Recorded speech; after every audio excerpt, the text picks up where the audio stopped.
Theorizing that one could time travel within his own lifetime, Dr. Sam Beckett stepped into the quantum leap accelerator and vanished.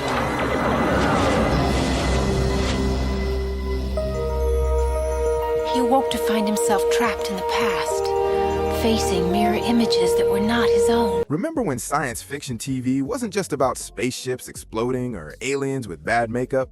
Back in 1989, NBC gave us Quantum Leap, the time-traveling, body-switching, emotional adventure where Dr. Sam Beckett, played by Scott Bakula, kept jumping into other people's lives to fix what had gone wrong. For 5 seasons, Sam became everything from a pregnant woman to a prizefighter, from Elvis to Lee Harvey Oswald, and he was always joined by his cigar-chewing hologram partner, Al, played by Dean Stockwell, riding along with him. Together, they dealt with civil rights, gender issues, war, love, loss, and even the occasional chimpanzee space mission. So today, we're counting down 15 weird facts about Quantum Leap. And trust me, you'll want to stay until number 15, because it turns out the show's whole main idea was basically a polite suggestion that everyone ignored. Now, before we begin, make sure to like and subscribe. It helps YouTube show this video to more retro TV fans just like you. Now let's start the countdown with number 1. The famous catchphrase that was completely improvised. Sometimes TV magic doesn't come from rewrites or reshoots. It just comes out naturally while the camera is rolling. Scott Bakula was already doing great on Broadway, with a Tony nomination and all, when he decided to leave New York and try his luck in Hollywood. His theater friends thought he had completely lost his mind, but sometimes ignoring everyone's advice leads to time travel. While filming the Quantum Leap pilot, right after Sam leaped and found himself looking into a mirror that didn't show his own face, Bakula quietly said 2 words that weren't in the script. Oh boy. I'll put the coffee on, Tom. Oh boy. That wasn't in the script at all. It was pure, confused Bakula brilliance. Creator Donald P. Belisario heard it, loved it, and immediately knew he had something special. That off-the-cuff reaction became Sam Beckett's signature line and later showed up in almost every episode.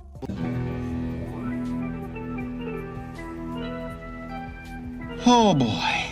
Sometimes a show's whole identity depends on a small, perfect moment like that. No focus groups, no joke polishing team, and no group of executives deciding what feels relatable. Just a guy in a strange situation saying exactly what we're all thinking. Oh boy, indeed. Number 2. Big names before they were big. Quantum Leap wasn't just great science fiction, it also accidentally predicted future stars. 2 years before she became Rachel Green, Jennifer Aniston appeared in the Season 5 episode Nowhere to Run as a kind volunteer helping wounded Vietnam veterans. It was very different from Central Perk, and her hair had no idea it would soon inspire a huge cultural trend. He's coming home. He's really coming home. He's really coming home. Yeah. Joseph Gordon-Levitt showed up in 1991 as a child caught in one of Sam's more emotional leaps. He was already working regularly as a child actor, but this was years before Third Rock from the Sun made him a household name, and decades before he became Hollywood's go-to actor for playing sensitive oddballs and quirky indie characters. Then there's the class of 1989. Jason Priestley appeared just months before Beverly Hills 90210 turned him into the king of teenage angst and heavy-duty hair gel. Terry Hatcher also guest starred that year, long before she became Superman's love interest on Lois and Clark or stirred up suburban drama as Susan Mayer on Desperate Housewives. Why would someone kill themselves? Well, sometimes people are so unhappy they think that's the only way they can solve their problem. And Patricia Richardson appeared just before landing Home Improvement, where she would spend 8 seasons stopping Tim Taylor from accidentally destroying suburbia. It turns out that when you're jumping through decades, you're bound to run into a few future stars on their way up. Number 3. Dennis Hopper told him not to do it. When Dean Stockwell signed on to Quantum Leap, Hollywood did a collective double-take. This guy had been in everything from Dune to Married to the Mob to Beverly Hills Cop 2. He wasn't some newcomer looking for a break. He was a real film veteran with 4 decades of credits. So when Stockwell agreed to join a time-traveling sci-fi show where he would play a cigar-chewing fashion disaster hologram named Al, let's just say not everyone thought it was a smart move. She's having hallucinations, Sam. That's usually accompanied by parent. Edie, there's nobody here but us. No, I heard him talking to you. You were talking about me. Dennis Hopper reportedly told him the role would be a step backward. And to be fair, the idea did sound a little strange. Time travel, body swapping, Swiss cheese brain, not exactly Oscar material. But Stockwell saw it in a different way. You're part of a time travel experiment that went a little caca. He was quoted saying, "My idea going into Quantum Leap was to get stuck in it for 5 or 6 years. Why not? I've done about 60 films. I don't have anything to prove there." End quote. Spoken like a man who had already reached the top and decided it was time to have fun on the way down. And that turned out to be exactly the right choice. Stockwell nailed it as Rear Admiral Albert Calavici, turning what could have been a silly sidekick into one of TV's most loved and best-dressed sci-fi characters. He even earned multiple Emmy nominations and a Golden Globe win. So no disrespect to Dennis Hopper, but if taking the role was a step backward, it hit the bullseye. Number 4. Al's cigar habit was completely fake. Between funds. Between funds? Rear Admiral Albert Al Calavici had a lot of signature traits: wild jackets, holographic swagger, and of course the ever-present cigar. But that cigar wasn't just a character choice, it was a clever trick. When Dean Stockwell first agreed to play Al, he suggested that the character should always be smoking a cigar whenever he appeared to Sam. Tu casa o mi casa? My place or yours? Al. On the surface, it looked like brilliant character work, giving the hologram a real habit that made him feel more alive. But years later, Stockwell admitted the real reason. He just wanted free cigars, premium ones, paid for by the studio for as long as the show ran. And it worked perfectly. For 5 seasons straight, Stockwell got top-shelf cigars delivered thanks to NBC's budget, all while creating one of the most iconic character details in sci-fi history. Now that's how you turn method acting into a 5-year smoking allowance. Number 5. The chimp episode was a hit with animal rights activists.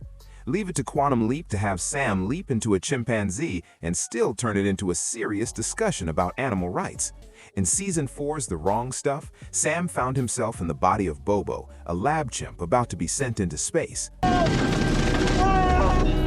the mission! Abort the mission! On paper, it sounded like the kind of silly idea that could ruin a show. But writer Paul Brown had other plans. Here's where it got impressive. Brown didn't just make it up as he went. He contacted Jane Goodall, yes, that Jane Goodall, for guidance on how lab animals were really treated. And Goodall didn't just give advice and leave. She was so inspired by the idea that she kept sending Brown research articles about animal testing, basically becoming the episode's unofficial science advisor. One of these chimps gonna go to the moon. Not if I can help it. Don't know about the moon, but one of these guys is definitely going into space. Or girls. Sorry, Corey. When Jane Goodall becomes your personal fact-checker, you know you're doing something right. The result was an episode that was both educational and emotional without feeling like a lecture. Animal rights groups praised it for raising awareness about lab conditions, while the scientific community didn't dismiss it as anti-research propaganda. Meanwhile, viewers got to watch Scott Bakula seriously play a chimpanzee for an hour and somehow accepted it completely. It might have been the only time in TV history that a man in a monkey body storyline sparked real conversations about lab ethics. And in a time when most sci-fi shows focused on aliens and time travel, that kind of bold social commentary was exactly the weird, wonderful risk that made Quantum Leap special. Number 6. Donald Belisario recreated his dad's bar for the show's final episode. When a showrunner feels sentimental about a series finale, you usually get some touching speeches and maybe a group hug. But when Donald Belisario got sentimental, he literally rebuilt his childhood. The bar, where Sam has his final conversations in mirror image, wasn't just another set on a soundstage. No. Oh, no. No way. No way will I buy that. It was a careful recreation of Bellisario's father's bar from a Pennsylvania coal town in 1953. They paid serious attention to every detail: original beer taps, the same ice cream cooler, an identical back bar setup, all rebuilt using old family photos and Bellisario's own memories. My dad created me, and so I made it in my dad's bar. And when I say that was my dad's bar, that was my dad's bar. We recreated that bar to every detail that I could remember or find in photographs. And since Bellisario's dad's name was Albert, the mysterious bartender in the episode, also named Al, was basically his father brought back to life. That's either the sweetest tribute in TV history or the most elaborate therapy session ever filmed. What made it even more moving was that the bar was filled with actors who had played people Sam helped over the years, now appearing as new characters, enjoying drinks together. It wasn't just a bar, it was a spiritual meeting place where past and present collided, a perfect metaphor for Sam's entire journey. Here's the kicker. Bellisario didn't even know this would be the final episode when he built that deeply personal set. He was expecting season 6. So what was meant to be a powerful turning point became an accidental farewell. When Sam chose to leap one last time instead of going home, it wasn't just the character coming full circle. It was the creator saying goodbye to his own father and to the show that had become his life's work. Number 7. How angry letters saved the show, at least for a while. Long before hashtags and trending topics, Quantum Leap fans showed that sometimes the old-fashioned way works best, if you're willing to get writer's cramp for your cause. When rumors of cancellation started at the end of Season 3, a devoted group of fans called the Leapers did what any true 90s fan would do. They grabbed their pens and went to battle. We're talking thousands of handwritten letters flooding NBC's mailroom, each one a heartfelt plea to keep Sam and Al leaping through time. Time that his next leap will be the leap home.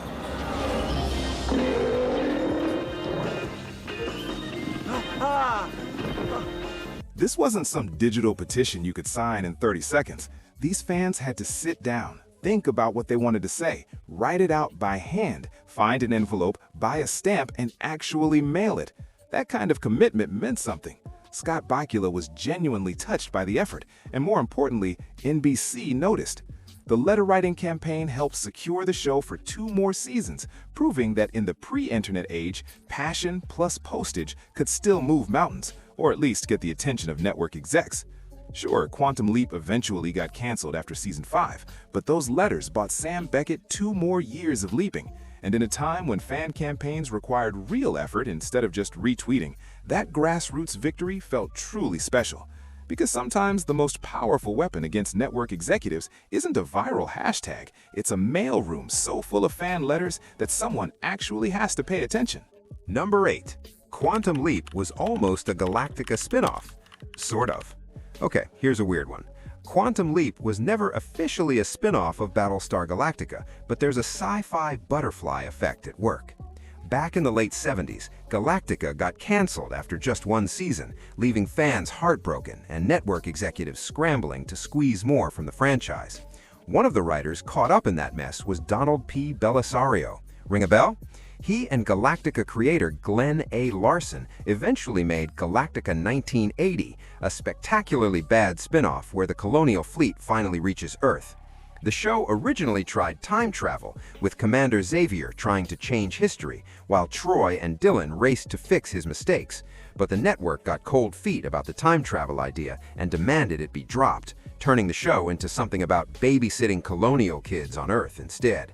10 episodes later, Galactica 1980 was mercifully canceled. But Bellisario remembered that time travel idea, the part that actually worked, and saved it for later.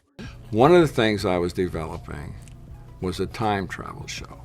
And the reason I was developing a time travel show was that, I always wanted to make an anthology. Cut to a decade later, and Quantum Leap hits the airwaves with Scott Bakula as Dr. Sam Beckett.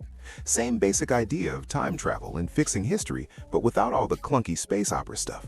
No killer chrome toasters, no disco-era special effects, just one guy leaping through time with Dean Stockwell's cigar-chewing hologram Al as his guide.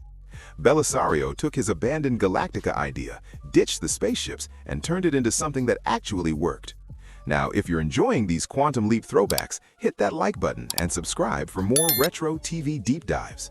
Trust me, we've got plenty more "wait, that really happened?" moments coming your way. So, let's get back to the countdown with number 9.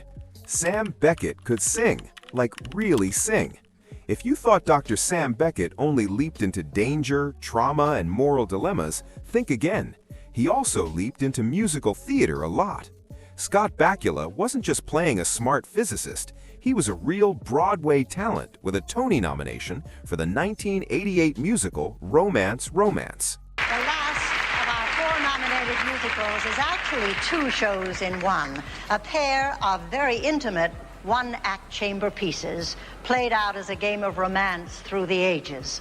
Scott Bakula and Alison Fraser portray 2 sets of lovers. And his stage credits included Marilyn and American Fable, 3 Guys Naked from the Waist Down, Man of La Mancha, and The Connector. So naturally, Quantum Leap decided to use that talent as much as possible. Bakula did all of his own singing on the show, which was almost unheard of at a time when most actors were dubbed. Whether he was singing show tunes in Catch a Falling Star, performing like a Vegas lounge act in Piano Man, or playing a blind concert pianist in Blind Faith, an episode that also showed off his real-life piano skills, he nailed it. One of the most emotional moments came in The Leap Home, where Sam, back in 1969, sat at a piano and sang John Lennon's Imagine. Imagine there's no heaven. It's easy if you try. The funny thing was that the song hadn't even been written yet. So yeah, in the Quantum Leap universe, Sam kind of invented it first. Bakula also plays guitar, and his musical talents carried over beyond Quantum Leap. On NCIS New Orleans, his character would often sit at a piano and play, because when you've got Scott Bakula in the cast, why wouldn't you let him show off? Turns out, the only thing more impressive than leaping through time is doing it while staying in perfect pitch. Number 10. Sam almost leapt into a mustached legend.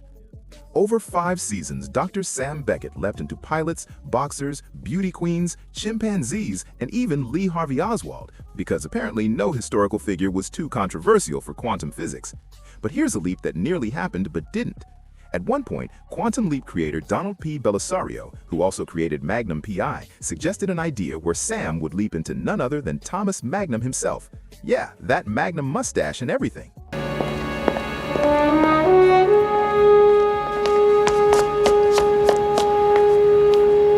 The idea would have brought Belisario's most famous character back to life, with Magnum P.I. having ended its run but still hugely popular in syndication. NBC actually took the pitch seriously enough to consider bringing the character back. Since Sam would have leapt into Magnum's body, any involvement from Tom Selleck would have been just for permission to use his likeness or maybe a cameo. But somewhere between the pitch meeting and production, the whole thing got tangled up in what we can only guess was a mess of network politics and legal issues. And honestly, we're still mourning that missed chance, because Sam Beckett solving crimes in 1980s Hawaii while trying not to crash a Ferrari, that's not just TV, that's art, people. Number 11. The reboot quietly brought back a classic leap. Most reboots leave Easter eggs as little hints for die-hard fans. This one included a character who actually lived through the original series. In NBC's Quantum Leap reboot, which aired from 2022 to 2024, Ernie Hudson plays Herbert Magic Williams, a former Navy SEAL who becomes head of the Quantum Leap project. And if that name sounds familiar to fans of the original series, there's a good reason. Magic was the same soldier Sam leapt into during the Leap Home Part 2, Vietnam, Season 3, Episode 2, where Sam desperately tried to save his brother Tom from dying in combat. Magic, originally played by Christopher Kirby, was Tom's commanding officer. But that leap had even more emotional weight.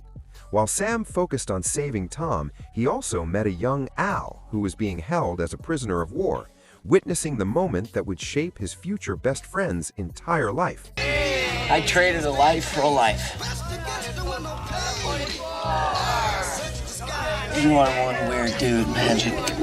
Now here's where it gets interesting. In the reboot, we learned that Magic remembered something unusual about that mission. He blacked out during the leap itself. But over the years, he realized that something impossible had happened and eventually went to the Quantum Leap program to figure out what he had experienced. Remember the file you need me to steal? Operation Bluegrass. So the person running the whole operation isn't just a new character made for the reboot.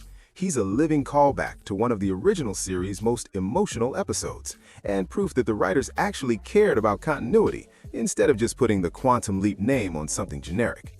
Plus, Ernie Hudson still looks like he could win a bar fight with time itself, so there's that. Number 12. Al didn't always see Sam, at least not at first.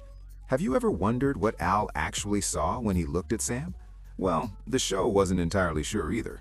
In the early episodes, Al saw whoever Sam had leapt into, not Sam himself. That led to some genuinely awkward moments. In What Price Gloria, Sam leapt into a stunning secretary played by Samantha Stormer, and Al spent most of the episode openly flirting with her.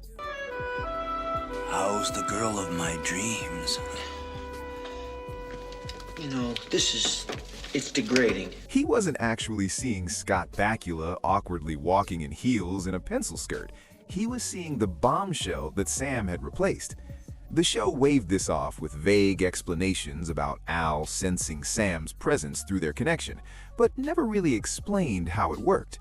Meanwhile, viewers had to watch Dean Stockwell flirt with his best friend without realizing it. Then, somewhere around season 5, the writers apparently decided this whole setup was more trouble than it was worth. Suddenly, Al could see Sam as Sam, no matter whose body he had leapt into. Yeah, I think so. And I got some of your libido, right? Yeah, and you still behaved like a prude. Well, what else I was supposed to do? I was a hologram. No more awkward flirting, no more confused double takes, just clear recognition every time. Was this a deliberate story choice or a quick continuity fix? The show never said, but fans had a theory.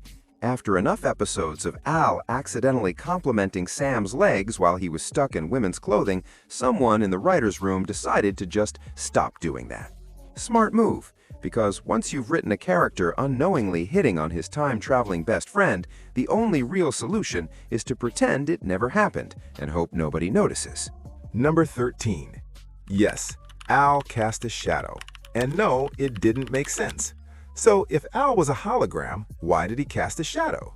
Well, the simple answer is that Dean Stockwell wasn't actually a hologram, and the show had to follow the laws of real physics even when the story didn't. Al. Yeah. Tell me where to put the ball. Oh, the beam, sorry. There you go, put it there. Now hit it smooth, but hit it hard. We want to make a couple of balls on the break. Fans came up with creative explanations. Maybe Al's holographic form included simulated light refraction. Or maybe Ziggy was projecting him so realistically that shadows came with the package. I haven't finished the computation yet. Second.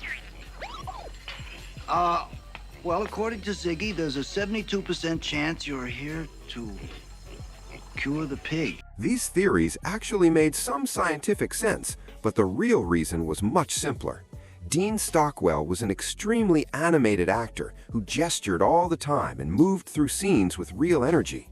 Trying to digitally remove every shadow he cast would have been a post-production nightmare in the early 90s, and the end result would have made Al look like a flat paper cutout, awkwardly floating through the scenes. He thinks I'm trying to communicate to you in a code. What hieroglyphics? How can I write Colonel Wojciechowicz in hieroglyphics? The same logic applied to reflections. Sometimes you'd see Al mirrored in windows or notice light bouncing off those famous metallic jackets. Technically, holograms shouldn't do that, but when your character's wardrobe has more sequins than a Vegas showroom, perfect scientific accuracy takes a backseat to practical filming.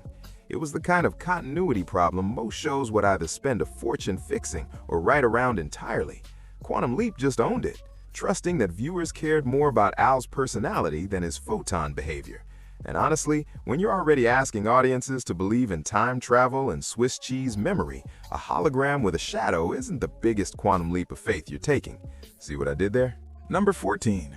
Sam's final leap deserved better. Over 5 seasons, fans stuck around not just for the story of the week, but to see if Sam would ever go home. And then things got complicated.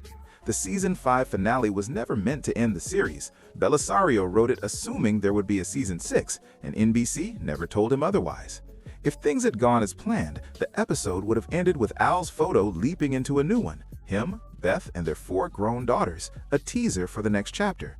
Instead, we got something different. In the episode Mirror Image, Sam leaps into himself in 1953 at a Pennsylvania coal miners' bar.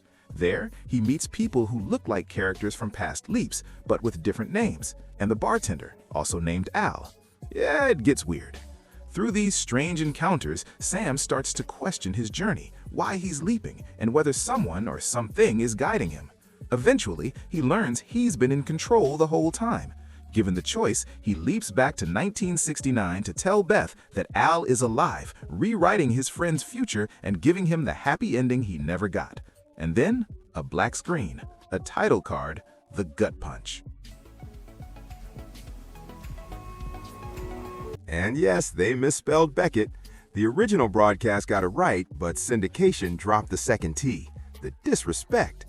Belisario later revealed he had a more emotional ending in mind, one where Sam and Al share a proper goodbye in a bar outside of time.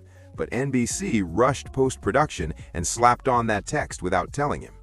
Looking back, that final message wasn't so much a cliffhanger as it was a cosmic shrug. Al's alive. And he's coming home. Still, there was something poetic in Sam's choice. The mysterious bartender, played perfectly by Bruce McGill, told him he could go home anytime. But Sam chose to keep helping people instead. He put others before himself once again. Number 15. Sam was supposed to stay in his own lifetime, until he didn't. One of Quantum Leap's original rules was simple. Sam could only leap within his own life. No medieval castles, no ancient Rome, just 20th century drama and plenty of shoulder pads. The show even gave a semi-scientific explanation. Sam's life was like a piece of string, with birth at one end and death at the other. Crumple it up, and every moment in his life touches the others. That's where he could leap, anywhere along his own string. But like most Quantum Leap rules, this one eventually fell apart. In Season 5's Leap Between the States, Sam landed right in the middle of the Civil War, as in 1862. That was almost 100 years before he was born.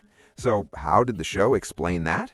But Sam, you're here. You're in Virginia, and it's September 20th, 1862. There was a man, a kid really, and he called me Captain Beckett. Well, the episode introduced a new theory. Sam had leapt into his great-grandfather, Captain John Beckett. The genetic connection supposedly let Ziggy override the usual timeline rules, because when your show runs on technobabble, a little DNA magic goes a long way. The show pushed this even further when Sam leapt into Al, yes, his hologram BFF, during a thunderstorm. Thanks to a Simo leap, they eventually swapped places, putting Sam in 1945, 2 years before his own birth. The explanation involves something about subatomic matter exchange. Basically, the writers throwing quantum physics terms at the wall and hoping something stuck.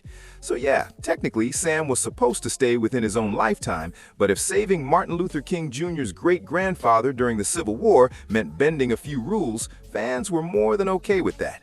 And there you have it, 15 weird facts about Quantum Leap. Which fact blew your mind the most? Did we miss any behind-the-scenes secrets that still keep you up at night? Let us know in the comments below, because we love hearing from our viewers. And don't forget to like and subscribe for more retro TV deep dives.